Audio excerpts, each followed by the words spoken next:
નમસ્તે. જિયોગ્રાફીની અંદર આપણો આજનો ટોપિક છે જેટ સ્ટ્રીમ. આપણે સમજીએ જેટ સ્ટ્રીમ એટલે શું. બનેલા રહેજો અહીં આપણે ક્વિક રિવિઝન તરફ આગળ વધીએ છીએ. જેટ સ્ટ્રીમ એ પૃથ્વીના વાતાવરણમાં ખૂબ જ ઝડપથી વહેતા પવનોનો એક સાંકળો પટ્ટો, એક પ્રવાહ છે. તો યાદ રાખવાનું, પૃથ્વીના વાતાવરણમાં ખૂબ જ ઝડપથી વહેતા પવનોનો એક સાંકળો પટ્ટો, નળી જેવો પ્રવાહ છે, જે તે હવામાન બદલવામાં અને ખાસ કરીને ભારતમાં વેસ્ટર્ન ડિસ્ટર્બન્સ કે ચોમાસું લાવવામાં ખૂબ જ મોટી ભૂમિકા ભજવે છે. યાદ રાખવાનું કે વેસ્ટર્ન ડિસ્ટર્બન્સ સાથે જોડાયેલી કોઈ બાબત હોય તો તે શું છે? જેટ સ્ટ્રીમ છે. શું છે? જેટ સ્ટ્રીમ છે. શું છે? જેટ સ્ટ્રીમ છે. ઓકે, તો આપણે યાદ રાખવાનું કે વેસ્ટર્ન ડિસ્ટર્બન્સ સાથે કોઈ બાબત જોડાયેલી છે તે શું છે? જેટ સ્ટ્રીમ છે. શું છે? જેટ સ્ટ્રીમ છે. તો વેસ્ટર્ન ડિસ્ટર્બન્સ કે ચોમાસું લાવવામાં ખૂબ જ મોટી ભૂમિકા ભજવે છે. સમજાય છે વાત? આપણે શું યાદ રાખવાનું કે જેટ સ્ટ્રીમ એ પૃથ્વીના વાતાવરણમાં ખૂબ જ ઝડપથી વહેતા પવનોનો એક સાંકળો પટ્ટો, એક પ્રવાહ છે. તે હવામાન બદલવામાં ખાસ કરીને ભારતમાં વેસ્ટર્ન ડિસ્ટર્બન્સ કે ચોમાસું લાવવામાં ખૂબ જ ભૂમિકા ભજવે છે. યાદ રાખવાનું, વેસ્ટર્ન ડિસ્ટર્બન્સ લાવવા કે ચોમાસું લાવવામાં મહત્વની ભૂમિકા કોણ ભજવે છે? Jet stream. અને જેટ સ્ટ્રીમ શું છે? વાતાવરણમાં ખૂબ જ ઝડપથી વહેતા પવનોનો એક સાંકળો પટ્ટો છે. તેના વિશે વિગતમાં સમજીએ. જેટ સ્ટ્રીમ ક્યાં અને કેવા હોય છે? જેટ સ્ટ્રીમ ક્યાં અને કેવા હોય છે? તો સ્થાન. જેટ સ્ટ્રીમ આ પવનો પૃથ્વીની સપાટીથી લગભગ 9 થી 16 કિલોમીટરની ઊંચાઈએ ટ્રોપોસ્ફિયરના ઉપરના ભાગમાં વાય છે. ટ્રોપોસ્ફિયરના ઉપરના ભાગમાં વાય છે. સમજાય છે વસ્તુ? ટ્રોપોસ્ફિયર એટલે પહેલું જે આવરણ છે આપણું, તો યાદ રાખવાનું કે ટ્રોપોસ્ફિયર ના ઉપરના ભાગમાં વાય છે. તો સ્થાન જોયું, પૃથ્વીની સપાટીથી લગભગ 9 થી 16 કિલોમીટરની ઊંચાઈએ ટ્રોપોસ્ફિયર ના ઉપરના ભાગમાં વાય છે. દિશા તે હંમેશા પશ્ચિમથી પૂર્વ, આ આપણા માટે આઈએમપી, પશ્ચિમથી પૂર્વ વેસ્ટ ટુ ઈસ્ટ દિશા તરફ વહે છે. યાદ રાખવાનું, પશ્ચિમથી પૂર્વ વેસ્ટ ટુ ઈસ્ટ દિશા તરફ વહે છે. એમનો આકાર જોઈએ તે સીધી રેખામાં નથી વહેતા, પરંતુ નદીની જેમ સાપ આકારે વાંકા ચૂકા વહે છે. સમજાય છે વસ્તુ? આ ટોપિક થયો. નેક્સ્ટ જોઈએ, ઝડપ. આ પવનો અત્યંત ગતિશીલ હોય છે. પહેલા જ કીધું ને, ખૂબ જ ઝડપથી વહેતા પવનો એક સાંકડો પટ્ટો જે વેસ્ટર્ન ડિસ્ટર્બન્સ તરીકે ઓળખાય છે. સ્થાન જોયું, પૃથ્વીની સપાટીથી લગભગ 9 થી 16 કિલોમીટરની ઊંચાઈએ ટ્રોપોસ્ફિયરથી ઉપરના ભાગમાં વાય છે. દિશા તે હંમેશા પશ્ચિમથી પૂર્વ તરફ, આ સાઈડથી આ સાઈડ, પશ્ચિમથી પૂર્વ તરફ વહે છે. કારણ કે વેસ્ટર્ન ડિસ્ટર્બન્સ સાથે જોડાયેલા છે. વેસ્ટર્ન ડિસ્ટર્બન્સ આવવાનું કારણ જેટ સ્ટ્રીમ છે. ઝડપ તે સીધી રેખામાં નથી વહેતા, પરંતુ નદીની જેમ સાપ આકારે વાંકા ચૂકા વહે છે. ઝડપ આ પવનો અત્યંત ગતિશીલ હોય છે. શિયાળામાં તેમની ઝડપ આશરે 170 થી 180 કિલોમીટર પ્રતિ કલાક અને ક્યારેક 400 કિલોમીટર પ્રતિ કલાક સુધી પહોંચી જાય છે, જે વધુ કહેવાય. ઓકે, 170 થી 180 તો ખરી, પણ 400 કિલોમીટર સુધી પહોંચી શકે છે. ઉનાળામાં આ ઝડપ ઘટીને અડધી થઈ જાય છે. આનાથી અડધી થઈ જાય છે. જેટ સ્ટ્રીમ કેવી રીતે બને છે જોઈએ આપણે. જેટ સ્ટ્રીમ કેવી રીતે બને છે? જેટ સ્ટ્રીમ બનવા પાછળના મુખ્ય બે કારણો છે. શું કારણ છે? મુખ્ય બે કારણો છે. આપણે બે કારણો જોઈ લઈએ. જેટ સ્ટ્રીમ બનવા પાછળ મુખ્ય બે કારણો છે. તાપમાનનો તફાવત. આપણે શું યાદ રાખવાનું કે જેટ સ્ટ્રીમ તો તાપમાન તફાવત આપણે આગળ સ્ટડી કર્યું છે કે જેમ તાપમાન ઉપર નીચે થાય એટલે શું થાય? અસંતુલન સર્જાય અને પછી દબાણમાં અસંતુલન સર્જાય, પવન વધારે દબાણથી ઓછા દબાણ તરફ જાય, એ બધા કન્સેપ્ટ ચાલુ થઈ જાય. એટલે તાપમાનનો તફાવત જવાબદાર છે શું બનવા માટે? જેટ સ્ટ્રીમ બનવા માટે. પૃથ્વી પર ધ્રુવો, પૃથ્વીનો ઉપરનો નીચેનો ઠંડો ભાગ, ધ્રુવ એટલે પૃથ્વી છે, આ તેનો ઉપરનો ધ્રુવ પ્રદેશ, નીચેનો ધ્રુવ પ્રદેશ. તો પૃથ્વીનો ઉપરનો નીચેનો ભાગ એટલે કે ધ્રુવ પ્રદેશ, પૃથ્વી પરના ધ્રુવ, ઉત્તર ધ્રુવ, દક્ષિણ ધ્રુવ અને વિષુવવૃત્ત વચ્ચેનો ગરમ ભાગ, વચ્ચે એટલે તાપમાનમાં મોટો તફાવત હોય છે. કારણ કે વચ્ચે તાપમાન વધુ હોય, ઉપર નીચે ઓછું હોય. તો આ તાપમાનના તફાવતને કારણે હવામાં ભારે દબાણ ઊભું થાય છે. હવામાં શું દબાણ થાય છે? ભારે દબાણ ઊભું થાય છે. તો નંબર 1 તાપમાનનો તફાવત જોયો. ઉપર ને નીચે ઠંડક હોય છે, વચ્ચે વિષુવવૃત્તમાં શું હોય છે? ગરમ હોય છે. તાપમાનનો તફાવત ઉદ્ભવે છે. પૃથ્વીનું પરિભ્રમણ. હવે પૃથ્વી જે સૂર્ય છે એની આજુબાજુ પૃથ્વી ફરે છે, પરિભ્રમણ કહેવાય. કોઈ વસ્તુની આજુબાજુ ફરવું એ પરિભ્રમણ.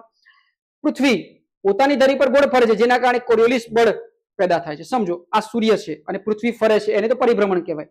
પણ પૃથ્વી સૂર્યની આસપાસ ફરવાની સાથે સાથે છે ને પૃથ્વી પોતાની ધરી પર બી ફરે છે. પોતાની ધરી પર બી ફરતી જાય છે અને સૂર્યની આસપાસ બી ફરતી જાય છે. તો પોતાની ધરી પર ફરે છે, એના કારણે શું ઉત્પન્ન થાય છે? કોરિયોલિસ ફોર્સ ઉત્પન્ન થાય છે. પૃથ્વી પોતાની ધરી પર ગોળ ફરે છે.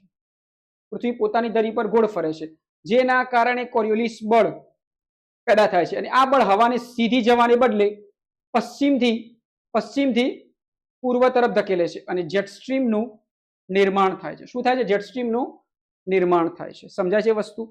કે પૃથ્વી પોતાની ધરી ઉપર ફરે છે, જેના કારણે કોરિયોલિસ બળ ઉત્પન્ન થાય છે. અને આ કારણે શું થાય છે?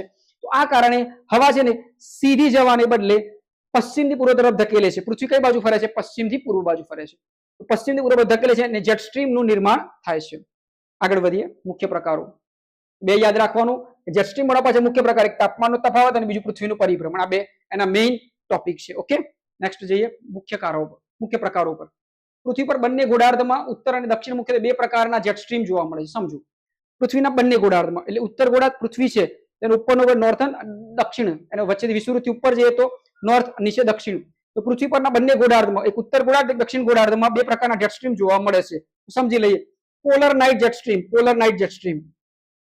આ ધ્રુવીય પ્રદેશો આશરે 50 થી 60 ડિગ્રી અક્ષાંશ પર વહે છે અને ખૂબ જ ઠંડા હોય છે. પોલર એટલે ઉપર ધ્રુવ, હવે ઠંડા હોવાના જેટ સ્ટ્રીમ.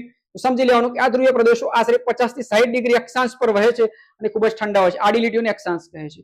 તો એ પર જે પોલર નાઇટ જેટ સ્ટ્રીમ હોય ઠંડા હોય છે, રાઈટ, 50 થી 60 અક્ષાંશ પર. અને સબ ટ્રોપિકલ જેટ સ્ટ્રીમ આ ભારત જેવા ઉષ્ણકટિબંધીય પ્રદેશો આશરે 20 થી 30 ડિગ્રી અક્ષાંશ પર વહે છે. ભારત પર આની અસર સૌથી વધુ થાય છે. તો આપણે સબ ટ્રોપિકલ જેટ સ્ટ્રીમ ભારતમાં વહેતું હોય છે, યાદ રાખવાનું.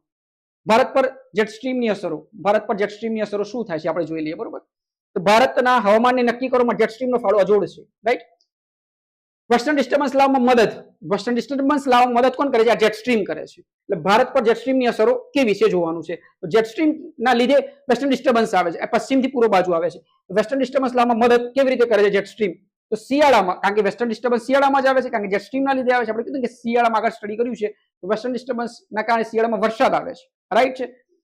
શિયાળામાં સબ ટ્રોપિકલ વેસ્ટર્ન જેટ સ્ટ્રીમ હિમાલયની દક્ષિણમાં વહે છે.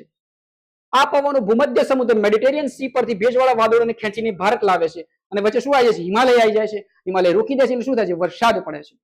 જેનાથી ઉત્તર ભારતમાં બરફ વર્ષ અને ગુજરાતમાં કમોસમી માવઠું થાય છે. શિયાળામાં સબ ટ્રોપિકલ વેસ્ટર્ન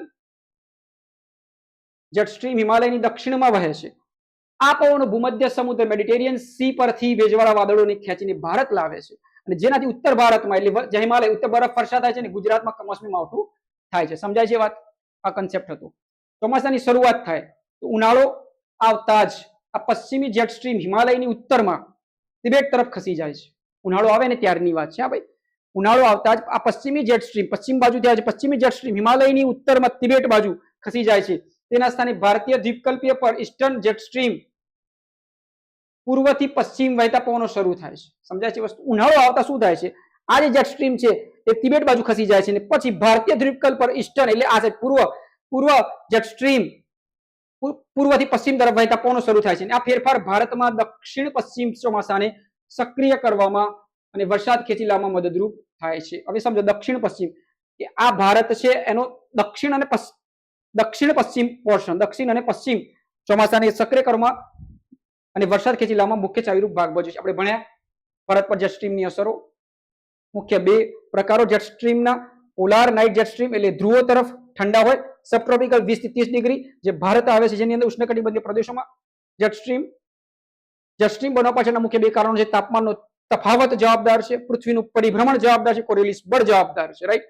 પૃથ્વીનું પરિભ્રમણ થાય છે, પોતાની ધરી પર ફરે છે અને જેના કારણે હવા છે એ સીધી જવાને બદલે પશ્ચિમથી પૂર્વ તરફ ધકેલાય છે. બરોબર, તો યાદ રાખવાનું જેટ સ્ટ્રીમ બનવા પાછળના મુખ્ય બે કારણો તાપમાન અને પૃથ્વીનું પરિભ્રમણ. જેટ સ્ટ્રીમ ક્યાં અને કેવા હોય છે તો સમજીએ. સ્થાન: આ પવનો પૃથ્વીની સપાટી લગભગ 9 થી 16 કિલોમીટરની ઊંચાઈ ટ્રોપોસ્ફિયરના ઉપરના ભાગમાં વાય છે. દિશા હંમેશા પશ્ચિમથી પૂર્વ તરફ. આકારથી સીધી રેખામાં નથી વહેતા, નદીની જેમ વહે છે. ઝડપ: આ પવનો અત્યંત ગતિશીલ હોય છે અને શિયાળામાં તેમની ઝડપ આશરે 170 થી 180 કિલોમીટર અને ક્યારેક 400 કિલોમીટરથી વધુ પ્રતિ કલાક સુધી પહોંચી જાય છે. ઉનાળામાં ઝડપ ઘટી જાય છે. આ સમજીએ આપણે. આગળ સમજીએ. જેટ સ્ટ્રીમ એ પૃથ્વીના વાતાવરણમાં ખૂબ જ ઝડપથી વહેતા પવનોનો એક સાંકડો પટ્ટો છે. ઓકે, જે નળી જેવો પ્રવાહ છે તે હવામાનને બદલવામાં ખાસ કરીને મહત્વનો ભાગ ભજવે છે. વેસ્ટર્ન ડિસ્ટર્બન્સ કે ચોમાસું લાવવામાં મુખ્ય ભૂમિકા ભજવે છે. તો આપણે આજે સ્ટડી કર્યું જેટ સ્ટ્રીમ વિશે. જેટ સ્ટ્રીમ શું છે? જેટ સ્ટ્રીમના કારણે વેસ્ટર્ન ડિસ્ટર્બન્સ આવે છે અને વેસ્ટ બાજુથી આવે છે એટલે વેસ્ટથી પશ્ચિમથી પૂર્વ તરફ જાય છે. તો આ હતો કન્સેપ્ટ જેટ સ્ટ્રીમ વિશેનો. અમે આશા રાખીએ છીએ અહીંથી તમને જે સ્ટડી કરાવી રહ્યા છે તમારી સુધી પહોંચી રહ્યું છે. તમે તમારો કિંમતી સમય અમને આપ્યો તે બદલ ધન્યવાદ. આ જ રીતે અમારી ચેનલ પર બનેલા રહેજો. સમજાવટને લાઈક કરજો, સબસ્ક્રાઇબ કરજો. આવા ઇન્ટરેસ્ટિંગ ટોપિક માટે તમે ફરીથી અમારી સાથે જોડાયેલા રહેજો. પોતાની જાતને ચાહતા રહેજો અને પોતાનામાં જે કમી છે એને પૂરી કરતા રહેજો, પોતાના પર કામ કરતા રહેજો.